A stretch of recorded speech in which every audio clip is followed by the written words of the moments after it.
একজন মানুষ মদ খায়, তাকে দাওয়াত দিয়ে মাদক আসক্ত থেকে ফিরে নিয়ে আসা। একজন মানুষ সুদ খায়, আমার উচিত হইল তাকে অন্তত কর্জে হাসানা দিয়ে হইল সুদ থেকে ফিরে নিয়ে আসা।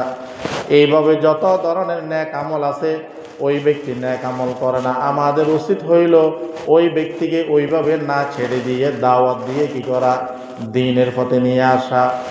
দাওয়াত দিয়ে দ্বীনের পথে নিয়ে আসলে আমাদের লাভ কি হবে? নবীজি সাল্লাল্লাহু আলাইহি ওয়াসাল্লাম বলেন, আদাল্লু আলাল খায়রি কাফাইলিহি।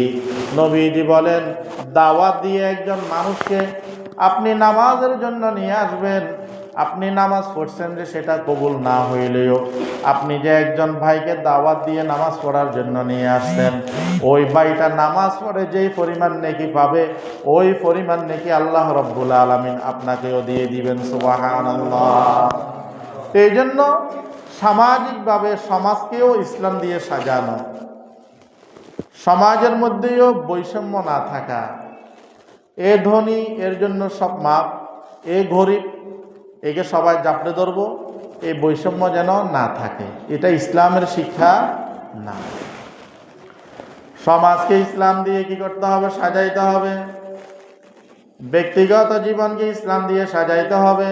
আলহামদুলিল্লাহি ওয়া কাফা ওয়া সালামুন আলা ইবাদিহিল্লাযিনা ইসতাফা, আম্মা বা'দ। فأعوذ بالله من الشيطان الرجيم. بسم الله الرحمن الرحيم. لقد كان لكم في رسول الله أسوة حسنة. وقال تعالى كل نفس ذائقة الموت. قال النبي صلى الله عليه وسلم لا يؤمن أحدكم حتى أكون أحب إليه من والده وولده والناس أجمعين. اللهم صل على محمد وعلى آل محمد كما صليت على إبراهيم وعلى آل إبراهيم إنك حميد مجيد.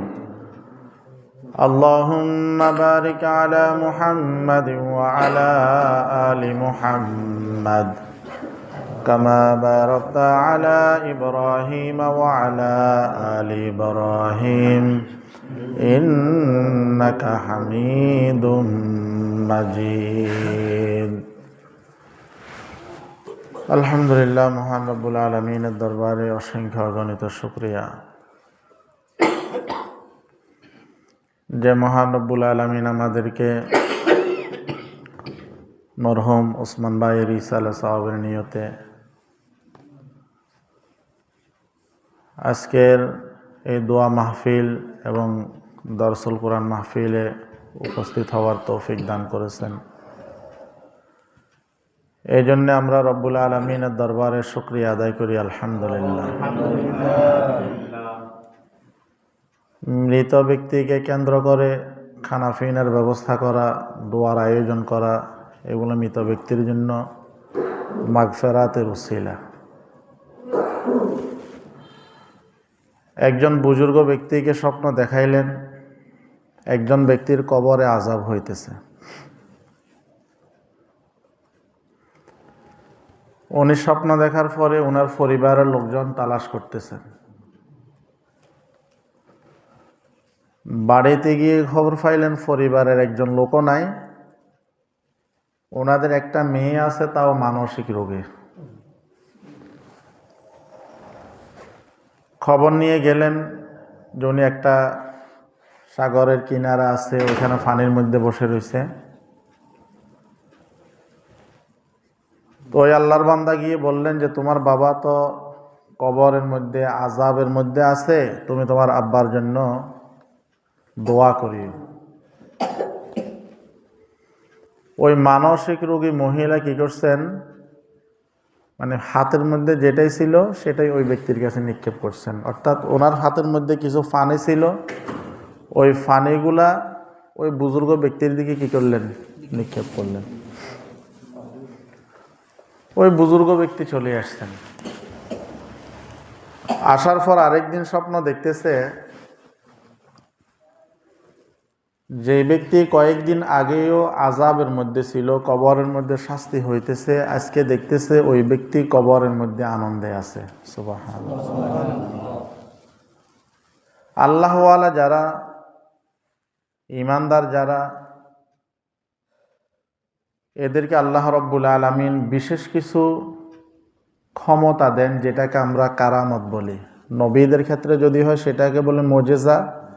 আল্লাহর ওলিদের থেকে যদি কোনো বিষয় প্রকাশ পায় সেটাকে বলা হয় কারামত। এবং সত্যিকারের আল্লাহর ওলি যারা আছে, বুজুর্গ যারা আছে, এরা সহজে নিজেদের অলৌকিক কোনো বিষয় প্রকাশ করে না।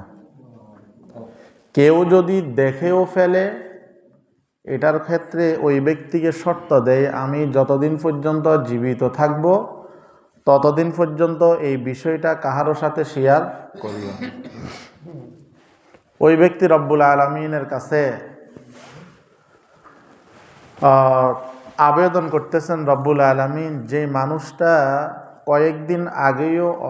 কয়েকদিন আগেও কবরের মধ্যে আযাব ভোগ করতেছে, ওই মানুষটা এখন দেখতেছি কবরের মধ্যে অনেক আরামে আছে। কারণ নবীজি সাল্লাল্লাহু আলাইহি ওয়াসাল্লাম হাদিসের মধ্যে বলেছেন, কবরটা কাহারও জন্য জান্নাতের বাগান, আবার কাহারও জন্য জাহান্নামের গর্তসমূহের একটা গর্ত। তখন আল্লাহ রব্বুল আলামিনের দরবারে ওই ব্যক্তি বললেন যে, রব্বুল আলামিন, এই ব্যক্তি এমন কি কাজ করছে যেটার কারণে আল্লাহ রব্বুল আলামিন এই ব্যক্তিকে এত সম্মান দিলেন? তো আল্লাহ রব্বুল আলামিন ওই বুজুর্গ ব্যক্তিকে জানাই দিলেন যে এই যে ব্যক্তিটা কিছুদিন আগেও আযাবের মধ্যে ছিল, ওই ব্যক্তিটার মেয়ে এমন একটা কাজ করছে যে কাজে আল্লাহ রব্বুল আলামিন সন্তুষ্ট হয়েছে। আল্লাহ রব্বুল আলামিন ওই মেয়েটার বাবাকে মাফ করে দিয়েছেন। কাজটা কি? ওই মেয়েটা 2-4টা গরু জবাই করে মেজবানি দেওয়ার তৌফিক নেই। মানসিক রোগী হওয়ার কারণে বড় কোনো দোয়া মাহফিল আয়োজন করারও সুযোগ ছিল না। ওই মেয়েটা তার হাতের মধ্যে কিছু ফানি নিয়ে এই যে বুজুর্গ ব্যক্তির দিকে নিক্ষেপ করছে, ওই ফানিটা এমন একটা ফোকার গায়ে পড়ছে, যেই ফোকাটা ল্যাংড়া হওয়ার কারণে দীর্ঘদিন পর্যন্ত সমুদ্রের কিনারেও যাইতে পারে না, ফানিও ফান করতে পারে না। ওই ফানিগুলা ওই ফোকার গায়ে যখন পড়ছে, ওই ফোকার গায়ের ফানিগুলা ওই ফোকাটা ফান করার পর আল্লাহর দরবারে দোয়া করছে। আল্লাহ রাব্বুল আলামিন এর বিনিময়ে ওই মেয়ের বাবাকে কি করছেন? মাফ করে দিয়েছেন। তো বলতে চাইছিলাম, মৃত ব্যক্তির জন্য ইসালে সওয়াব রেসানি করা, এটা গুরুত্বপূর্ণ একটা বিষয়। আমরা অনেকে অনেকভাবে নিলেও এটা কিন্তু গুরুত্বপূর্ণ একটা বিষয়। এই ছোট্ট একটা প্রাণী আল্লাহর দরবারে দোয়া করার কারণে ওই ব্যক্তির আযাব মাফ হয়ে গেছে। এই জন্য নবীজি সাল্লাল্লাহু আলাইহি ওয়াসাল্লামের হাদিসের মধ্যে আছে, ও দুনিয়ার মানুষ, তোমরা যদি জমিনওয়ালাদের উপর যদি রহম করো, আল্লাহ তাআলা তোমার উপর রহম করবে। আমরা যদি জমিনের মধ্যে যাহা কিছু আছে, জমিনে যারা বসবাস করে, এদের উপর যদি রহম করি, তো আল্লাহ তাআলা যিনি রহম করছেন তার উপরেই কি করবেন? রহম করবেন। যেমন আমরা ঘটনা জানি, একজন বেবিচারিণী মহিলা একটা কুকুরকে পানি পান করানোর কারণে আল্লাহ তাআলা তাকে মাফ করে দিয়েছেন। আবার আরেকজন আবেদা মহিলা ইবাদত বন্দেগী করতেন, নামাজ কালাম পড়তেন, একটা বিড়ালকে বেঁধে রাখছেন, খাবার না দিয়ে ওই বিড়ালটা মৃত্যুবরণ করছেন। তো ওই বিড়ালকে কষ্ট দেওয়ার কারণে একজন মহিলা কোথায় যাইতেছে? জাহান্নামে যাইতেছে। তো এই জন্য প্রাণী হইলেও আমরা প্রাণীদের উপর দয়া করব। এখন কেউ যদি বলে যে হুজুর আপনারা যে কোরবানি এতগুলো গরু জবাই করেন, এটা আল্লাহ রাব্বুল আলামিন আমাদের জন্য বৈধ করেছেন। এটা আল্লাহ তাআলা আমাদের জন্য কি করছেন? বৈধ করেছেন। যেমন একটা রাস্তা দিয়ে কুকুর যাইতেছে, ও আপনার ক্ষতি করতেছেন, আপনি ওর উপর রহম করেন। আপনার ঘরের আশেপাশে কুকুরে বাচ্চা দিছে, আপনি বাচ্চা সবগুলা মেরে ফেললেন, এটা প্রাণীর উপর দয়া নয়, বরং প্রাণীর উপর কি জুলুম। কয়েকদিন আগেই তো ঘটনা আমরা দেখলাম, এক সরকারি এই কর্মকর্তার বউ কতগুলা বাচ্চাকে, কুকুরের বাচ্চাকে মেরে ফেলছে, এটা নিয়ে মামলাও হয়েছে। আবার এর কয়েকদিন পরে একটা নবজাতক বাচ্চা কোনো এক জায়গার মধ্যে রেখে গেছে, সারা রাত কুকুর পাহারা দিছে। এই জন্য নবীজি সাল্লাল্লাহু আলাইহি ওয়াসাল্লাম বলেন যে তোমরা জমিনওয়ালাদের উপর যদি কি করো, রহম করো, আল্লাহ তাআলা তোমাদের উপরেই কি করবেন? রহম করবেন। বলতে চাইছিলাম ঈসা আলাইহিস সাওয়াব। আমরা আল্লাহ রাব্বুল আলামিনের দরবারে দোয়া করি আজকের এই দোয়া মাহফিলটা যেন ওসমান গনির জন্য মাগফিরাতের উসিলা হয়ে যায়। আল্লাহর দরবারে আমরা আশাবাদী, আল্লাহ তাআলা হয়তো তার কোনো না কোনো নেক আমলের বদৌলতে, অথবা তার বাবার, তার মায়ের বা ভাইদের, অথবা আত্মীয় স্বজন সহপাঠী কাহারও কোনো না কোনো নেক আমলের বদৌলতে আল্লাহ রাব্বুল আলামিন তাকে অবশ্যই ক্ষমা করে দিবেন। এবং শহীদ হিসাবে, যেহেতু তাকে হত্যা করা হয়েছে গুলি করে, শহীদ হিসাবে আল্লাহ রাব্বুল আলামিন অবশ্যই কবুল করে নেবেন। তো আমার আলোচনার বিষয়টা যদিও এটা নয়, আমার বরকতের জন্য কোরআনের একটা আয়াত তেলাওয়াত করেছি। আমি যে বিষয়ে আলোচনা করার ইচ্ছা পোষণ করছিলাম সেটি হইল, সর্বক্ষেত্রে যদি সব কিছুর সাথে যদি ইসলামের সম্পর্ক থাকে, তাহলে আমাদের সব কিছু কি হয়ে যাবে? সুন্দর হয়ে যাবে। একজন ব্যক্তির ব্যক্তি জীবনে যদি ইসলাম থাকে, ওই ব্যক্তির ব্যক্তি জীবন কি হয়ে যাবে? সুন্দর হয়ে যাবে। আমরা অনেক সময় অনেক মানুষকে অনুসরণ করি, ও কেমন টুপি দেয় আমরা টুপি দিই, ও কেমন কোট গায়ে দেয় আমরা কোট গায়ে দিই, কেমন পাঞ্জাবি পরে, কেমন চুল কাটে। তো অনুরূপভাবে একজন মানুষ যদি ব্যক্তি জীবনকে যদি ইসলামকে দিয়ে সাজাইতে পারে, তো ওই ব্যক্তি অন্যদের জন্য মডেল হয়ে যাবে। এই জন্য আমাদের ব্যক্তি জীবনকে কি করতে হবে? ইসলাম দিয়ে সাজাইতে হবে। কারণ আমাকে আপনাকে একদিন মৃত্যুবরণ করতে হবে। আল্লাহ রাব্বুল আলামিন বলেন, কুল্লু নাফসিন যায়িকাতুল মাউত সুম্মা তুওয়াফাউনা উজুরাকুম ইয়াওমাল কিয়ামা ফামান যুহজিহা আনিন নার ওয়া উদখিলাল জান্নাতা ফাকাদ ফাজ ওয়া মাল হায়াতাদ দুনিয়া ইল্লা মাতাউল গুরুর। মৃত্যুর স্বাদ সবাইকে গ্রহণ করা লাগবে। কে ধনী, কে গরিব, কে ছোট, কে বড়, কে হিন্দু, কে মুসলমান, মৃত্যুর ক্ষেত্রে কোনো ভেদাভেদ নাই। যারা আল্লাহকে বিশ্বাস করে না, মুহাম্মদুর রাসূলুল্লাহ সাল্লাল্লাহু আলাইহি ওয়াসাল্লামকে বিশ্বাস করে না, পরকালকে বিশ্বাস করে না, এরাও মৃত্যুকে বিশ্বাস করে। মৃত্যু যে হবে এটাকে কি সবাই বিশ্বাস করে। মৃত্যুর পরে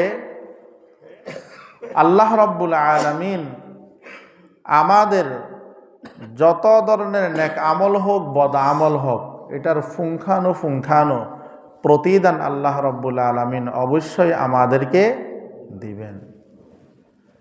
একবার জর্রা থেকে জর্রাও যদি নেক আমল করি, সেটার বিনিময় আল্লাহ রাব্বুল আলামিন আমাদেরকে অবশ্যই কি দিবেন। রাস্তা দিয়ে চলার সময় মানুষকে কষ্ট দেওয়ার জন্য একটা ইটের কণা যদি রাখেন, এটার জন্য কিয়ামতের ময়দানে শাস্তি ভোগ করা লাগবে। রাস্তায় চলার ক্ষেত্রে কেউ একটা ইটের কণা রাখছে মানুষকে কষ্ট দেওয়ার জন্য, আপনি সেটা সরাই দিলেন, এই নেক আমলের কারণেও আল্লাহ রাব্বুল আলামিন কিয়ামতের দিন আপনাকে পুরস্কার দিবেন। এই জন্য আল্লাহ রাব্বুল আলামিন অন্য আয়াতের মধ্যে বলেন, ফামান ইয়ামাল মিসকালা যাররাতিন খায়রান ইয়ারাহ ওয়া মান ইয়ামাল মিসকালা যাররাতিন শাররান ইয়ারাহ।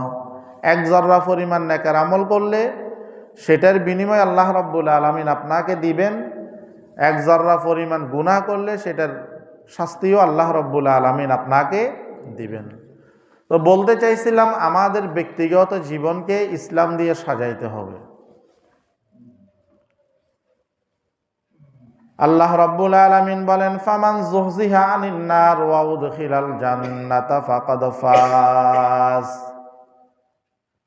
মৃত্যুর পরে আল্লাহ রাব্বুল আলামিন যাদেরকে জাহান্নাম থেকে মুক্তি দিয়ে জান্নাত দান করবেন, আল্লাহ রাব্বুল আলামিন বলেন তারাই হইল সফল কাম। মৃত্যুর পরে যারা জাহান্নাম থেকে মুক্তি পেয়ে জান্নাতে যাবে তারাই হইল কি? সফল। তারাই হইল সফল। এই জন্য আমাদের ব্যক্তিগত জীবনকে আমরা কি করতে হবে? ইসলাম দিয়ে সাজাইতে হবে। আমাদের পারিবারিক জীবনকে ইসলাম দিয়ে সাজাইতে হবে। আল্লাহ রাব্বুল আলামিন বলেন, ইয়া আইয়ুহাল্লাযীনা আমানু কু আনফুসাকুম ওয়া আহলিকুম নারা। হে ঈমানদারেরা, তোমরা জাহান্নামের আগুন থেকে নিজেও বাঁচো, অপরকেও বাঁচাও। জাহান্নামের আগুন থেকে নিজেও বাঁচো, পরিবার পরিজন অধীনস্থ যারা আছে এদেরকেও জাহান্নামের আগুন থেকে বাঁচাও।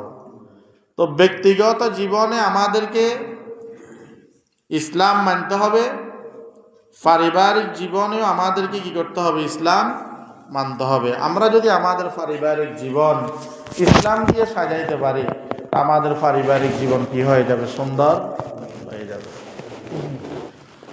পারিবারিক জীবন যদি আমরা ইসলামকে দিয়ে সাজাই, অভিভাবক যারা আছে তারা যদি অধীনস্থ লোকদের উপর জুলুম না করে, দুনিয়ার স্বার্থের কারণে ত্যায্য করে, আখিরাতের স্বার্থের কারণে কিছুই করে না, এটা ইসলাম দিয়ে সাজানো নয়। বরং নবীজি সাল্লাল্লাহু আলাইহি ওয়াসাল্লাম বলেন, সন্তানের বয়স 7 বছর হইলে তাকে নামাজের হুকুম করো, 10 বছর বয়স হইলে নামাজ না পড়লে তাকে শাস্তি দাও। এখন আপনি যদি মনে করেন যে আমার সন্তান তো 7 বছর 10 বছর, আমি ফজরের নামাজ পড়ার জন্য মসজিদে যাই, তা আমার সন্তানটাকে একটু কম্বল দিয়ে ভালো করে ডেকে দিই, এটা যদি করা হয় তাহলে পরিবারকে ইসলাম দিয়ে সাজানো হবে না। আমি যেমন নামাজ পড়বো, আমার পরিবার পরিজন যারা আছে তাদেরকেও নামাজ পড়াইতে হবে। আমি মসজিদে আসার সময় আমার উপযুক্ত সন্তান যারা আছে এদেরকে মসজিদে নিয়ে আসা লাগবে।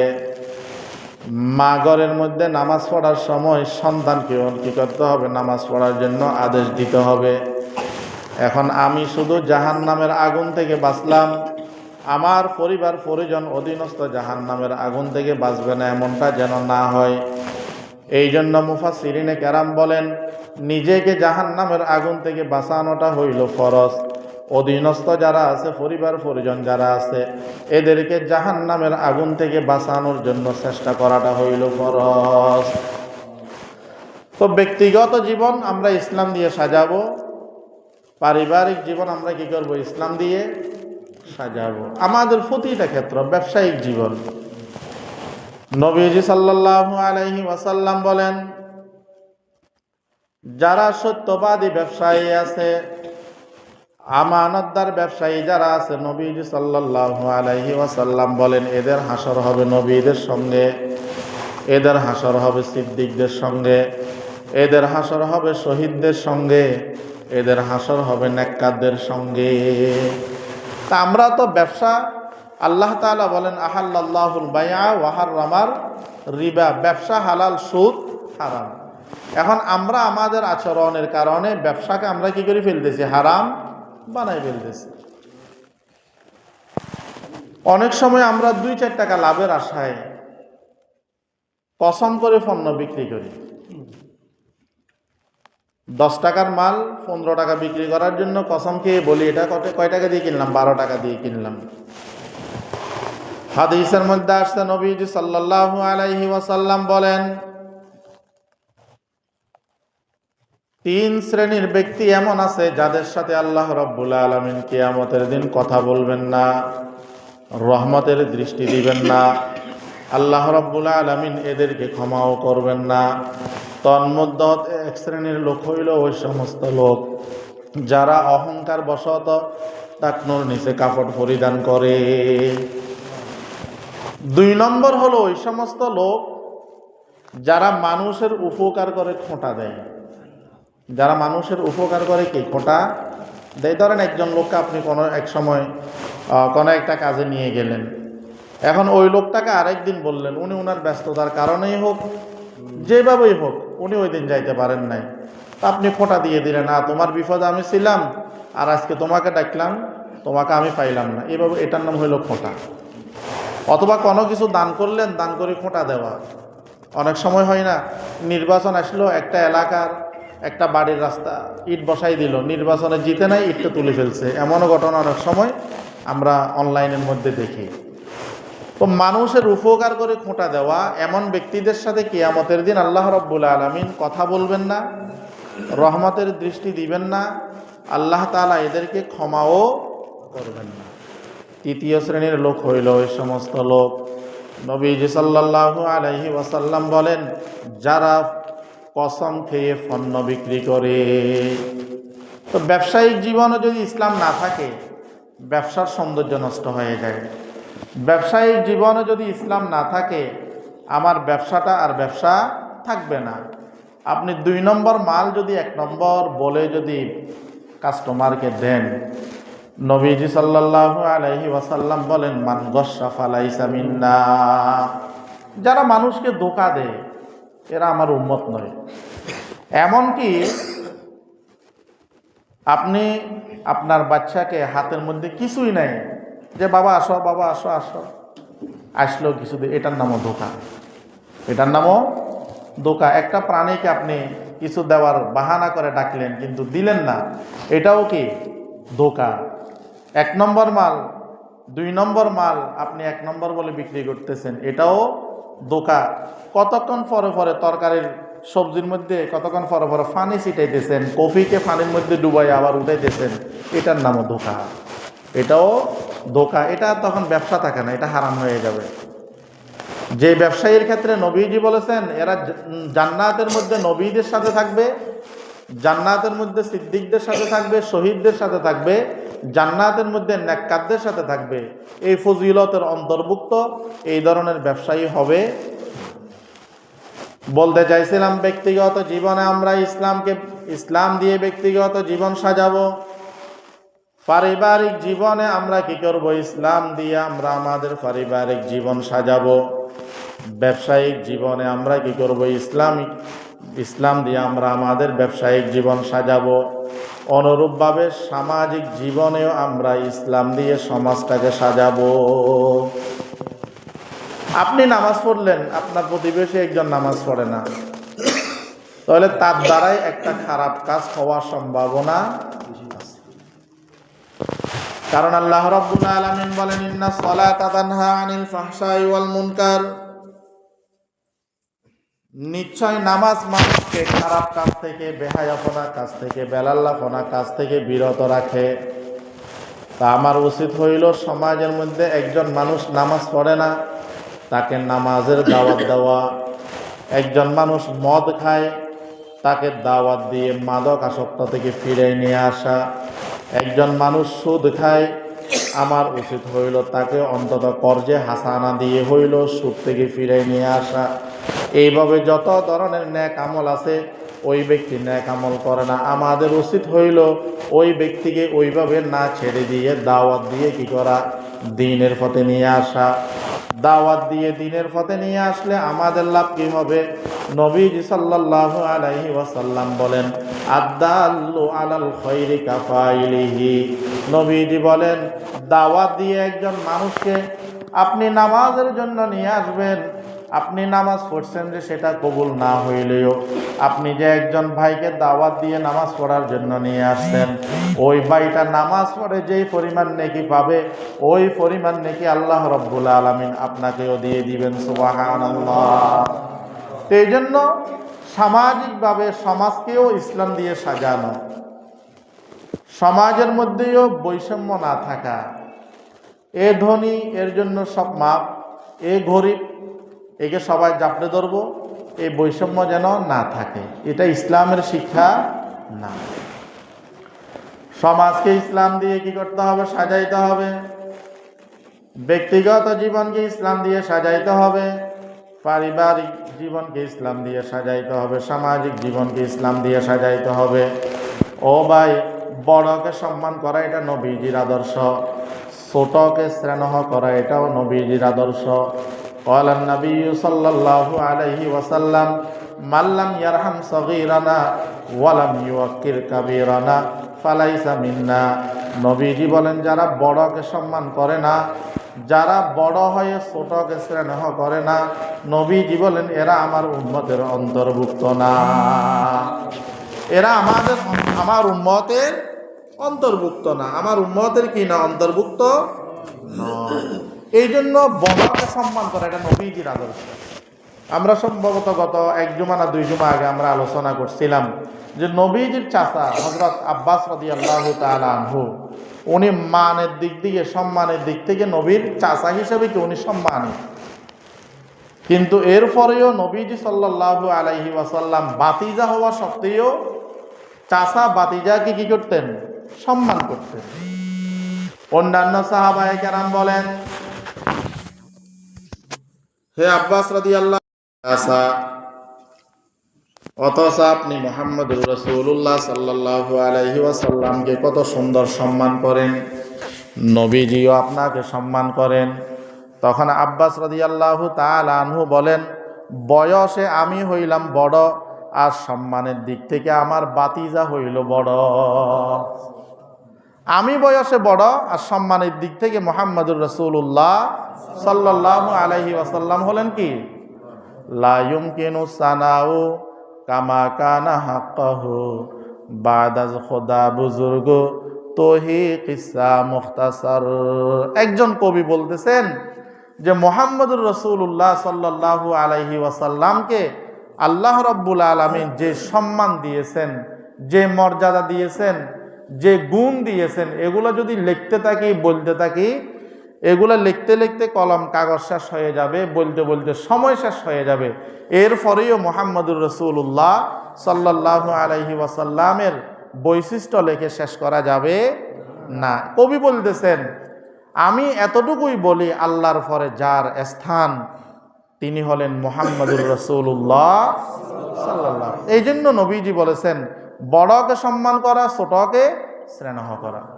বড়কে সম্মান করা, ছোটকে কি করা? স্নেহ করা। অনেক সময় আমাদের অনেক ছোট ভাইয়েরা সামাজিকভাবে ধরেন কোনো একটা দায়িত্ব পাইল, সমাজের সর্দার হইল, অথবা কোনো একটা সংগঠন করে, যে কোনো সংগঠন করক, হয়তো একটা দায়িত্ব পাইল। এখন দায়িত্ব পাওয়ার পর যেটা আমাদের মধ্যে হয় সেটা হইল, ওই দায়িত্বর ভারে আমরা অনেক সময় বড়দেরকে অশ্রদ্ধা করি, অসম্মান করি। এটা নবীজির আদর্শ না, এটা নবীজির আদর্শ না। আপনি বড়, উনি ছোট, কিন্তু দায়িত্বের দিক থেকে আপনি ছোট হইলেও উনি যে বড় সেটা আপনাকে মাথায় রাখতে হবে, ওটা আপনাকে কি করতে হবে? মাথায় রাখতে হবে। এই জন্য নবীজি সাল্লাল্লাহু আলাইহি ওয়াসাল্লাম বলেছেন, যারা বড়কে সম্মান করে না, ছোটকে স্নেহ করে না, সে আমার দলের অন্তর্ভুক্ত নয়। তা আমরা ইসলাম দিয়ে সমাজকে সাজাইতে হবে। এখন বড় ছোট যে বিষয়টা বললাম, এটা যদি আমাদের মধ্যে না থাকে, তো ইসলাম দিয়ে তো আমাদের সমাজ সাজানো হবে না। ইসলাম দিয়ে আমাদের সমাজ কি করা হবে না? সাজানো হবে না। এরপরে কি করতে হবে? আমাদেরকে ইসলাম দিয়ে আমাদের রাষ্ট্রকে সাজাইতে হবে। আমাদের প্রতিটা ক্ষেত্রে যদি ইসলাম থাকে, তাহলে আমাদের কাজটা সুন্দর হবে। ইসলাম যদি আমাদের কর্মক্ষেত্রে যদি না থাকে, তখন আমাদের ওই কাজের মাধ্যমে আরেকজন জুলুমের শিকার হবে। যেমন বিচারের ক্ষেত্রে যদি ইসলাম যদি না থাকে, তো বিচারকের কাছে অনেক সময় যারা বিচার চায়, এরা জুলুমের শিকার হওয়ার সম্ভাবনা বেশি থাকে। আর ইসলাম যদি ওই বিচারের ক্ষেত্রে থাকে, তো যিনি অপরাধী ওনার যথাযথ শাস্তি পাবে, যিনি মামলা দায়ের করেছেন, শাস্তি চাইছেন, উনিও যথাযথ বিচার পাবেন। যেমন নবীজি সাল্লাল্লাহু আলাইহি ওয়াসাল্লাম কি করতেছেন, কোরাইশ বংশের একজন মহিলা চুরি করছে, চুরির অপরাধে তার হাত কাটা যাইতেছে। এখন হাত কাটবেন, শাস্তি দিবেন। তো সাহাবায়ে কেরাম চিন্তা করলেন, কোরাইশ বংশের একজন মহিলার হাত কাটা গেলে এটা তো অসম্মান হয়, নবীজিকে কোনো না কোনোভাবে বলা দরকার, শাস্তিটা কিছুটা যেন কি করা হয়, শিথিল করা হয়। লম্বা ঘটনা, নবীজি সাল্লাল্লাহু আলাইহি ওয়াসাল্লামের ফালক ছেলের ঘরের নাতির মাধ্যমে নবীজিকে খবরটা পৌঁছাইলেন। এই খবরটা নবীজির সামনে যখন গেল, নবীজির চেহারার রং পরিবর্তন হয়ে গেছে। নবীজি সাল্লাল্লাহু আলাইহি ওয়াসাল্লাম সাহাবায়ে কেরামদের কাজের মাধ্যমে সন্তুষ্ট হইলে সেটাও চেহারায় বোঝা যেত, অসন্তুষ্ট হলে সেটাও চেহারার রঙে বোঝা যেত। এরপরে নবীজি সাল্লাল্লাহু আলাইহি ওয়াসাল্লাম বলেন, আজকে যে অপরাধের কারণে কোরাইশ বংশের মহিলার হাত কাটা হচ্ছে, এই একই অপরাধ যদি আমার মেয়ে ফাতেমাও করত, তাহলে তাকেও আমি সমান শাস্তি দিতাম। এটার নাম হইল ইসলাম। এটার নাম হইল কি? ইসলাম। আলী রাদিয়াল্লাহু তাআলা আনহুর যুদ্ধের ডাল এক ইহুদি চুরি করে ফেলছে। এখন আলী রাদিয়াল্লাহু তাআলা আনহু বিচারকের কাছে মামলা দিলেন যে, বিচারক, আমার ঢাল চুরি হয়ে গেছে। একজন বেতনভুক্ত কাজী, বেতনভুক্ত বিচারক খলিফাতুল মুসলিমিন আলী রাদিয়াল্লাহু তাআলা আনহুর কাছে সাক্ষী চাইতেছেন। আপনি যে বলতেছেন এই ইহুদি আপনার ডাল চুরি করে ফেলছে, আপনি যে বলছেন যে এই ইহুদি আপনার ঢাল চুরি করে ফেলছে, আপনার সাক্ষী আছে? বললেন, আমার সাক্ষী আমার ছেলে এবং আজাদকৃত গোলাম। তো বিচারক বলেন যে এই দুইজনকে আপনি সাক্ষী বানাইছেন, এরা সাক্ষীর ক্ষেত্রে শরীয়তে প্রযোজ্য নয়। আপনার আর কোনো সাক্ষী আছে? বললেন, আমার আর কোনো সাক্ষী নাই। তখন ইহুদিকে বললেন, এই ঢালের মালিক তুমি, তোমার পক্ষে রায় দিয়ে দিলেন। এইখান থেকে অনেক কিছু শিখার থাকে। ইসলাম যদি আমাদের এই সমস্ত ক্ষেত্রে যদি ইসলাম থাকে, সাধারণ একজন মানুষ গিয়েও একজন বিত্তশালী ক্ষমতাবান ব্যক্তির বিরুদ্ধে আদালতে গিয়ে মামলা দায়ের করার সুযোগ পাবে। আর ইসলাম যদি না থাকে, আপনি এখান থেকে সীতাকুণ্ড গিয়ে যদি আপনার সীতাকুণ্ডের নাম করা একজন ব্যক্তির নামে যদি বলেন যে উনি আমার সাথে এই অপরাধ করছে, ওর বিরুদ্ধে আমি মামলা দায়ের করতে চাই, তো উল্টা আপনাকে দেখবেন 14 শিখের মধ্যে ঢুকে দিছে।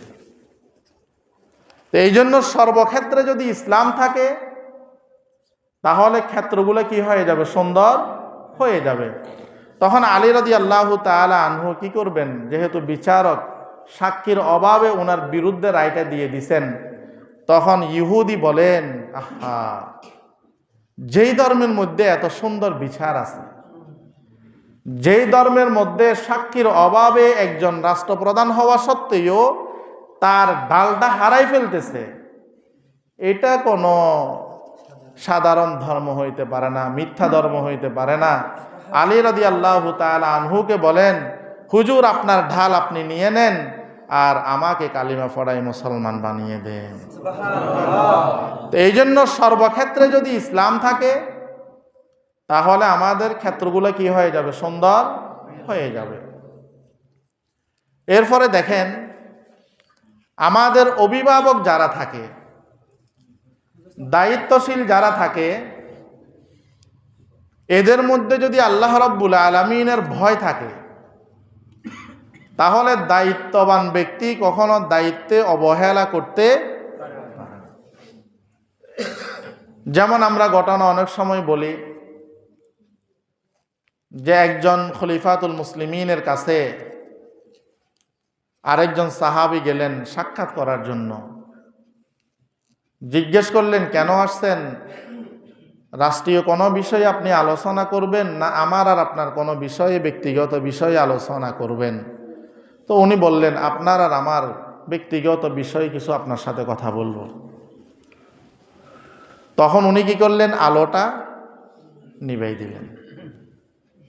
আগন্ত ব্যক্তি চিন্তা করতেছেন, হাই রে, মেহমান আসলে আলো না থাকলে হাওলাত করে আলো নিয়ে আসে, ঘরের মধ্যে ভালো নাস্তার প্লেট না থাকলে ভালো নাস্তার প্লেট অন্য থেকে ধার করে নিয়ে আসে, মেহমানদারির ব্যবস্থা করে। আর আমি যখনই এই কথাটা বললাম, উনি আলোটা নিবেই দিল, ব্যাপার কি? তখন উনি বললেন, আমি তো আগেই আপনাকে জিজ্ঞাসা করছিলাম, আপনি আর আমি যে কথা বলবো এটা কি আমাদের ব্যক্তিগত না রাষ্ট্রের, জনগণের?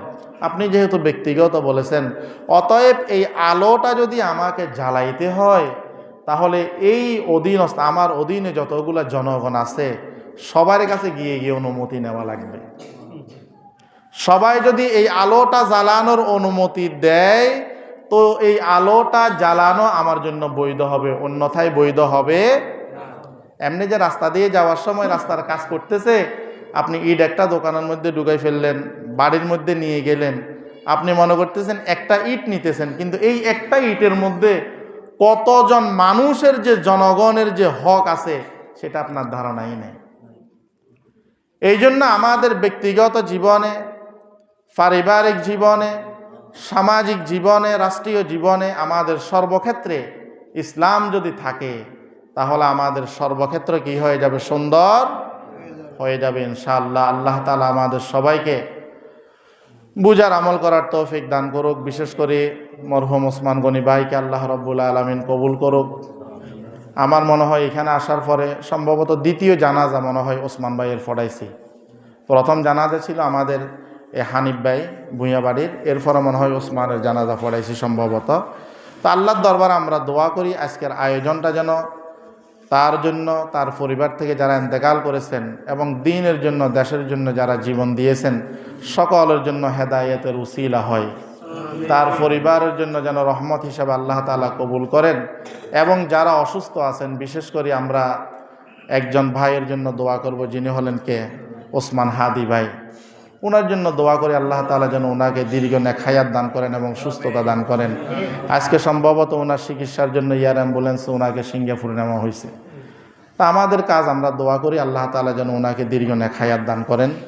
তা আমি এখানে শেষ করলাম, যতটুকু আলোচনা করলাম শুনলাম, আমাকে আমাদের সবাইকে আমল করার তৌফিক দান করুক, আমিন।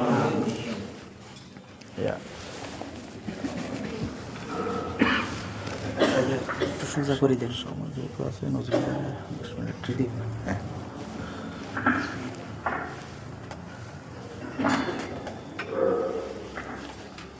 আচ্ছা, এটা বল, এটা কানা লাগবে, এটা ভিতরে তো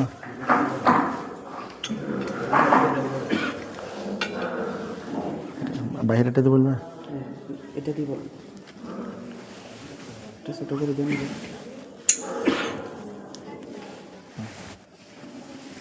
সম্মানিত উপস্থিতি, আসসালামু আলাইকুম ওয়া রাহমাতুল্লাহ। ঠিক আছে।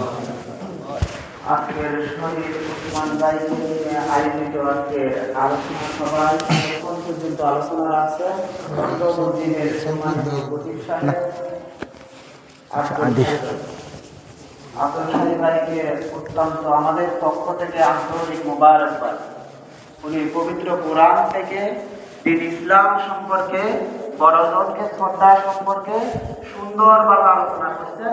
আমরা সবাই এই আলোচনা যাতে আমাদের জীবনে বাস্তবায়ন করতে পারি, আলহামদুলিল্লাহ, আমিন। সম্মানিত উপস্থিতি, আল্লাহ সুবহানাহু ওয়া তাআলা আমাদেরকে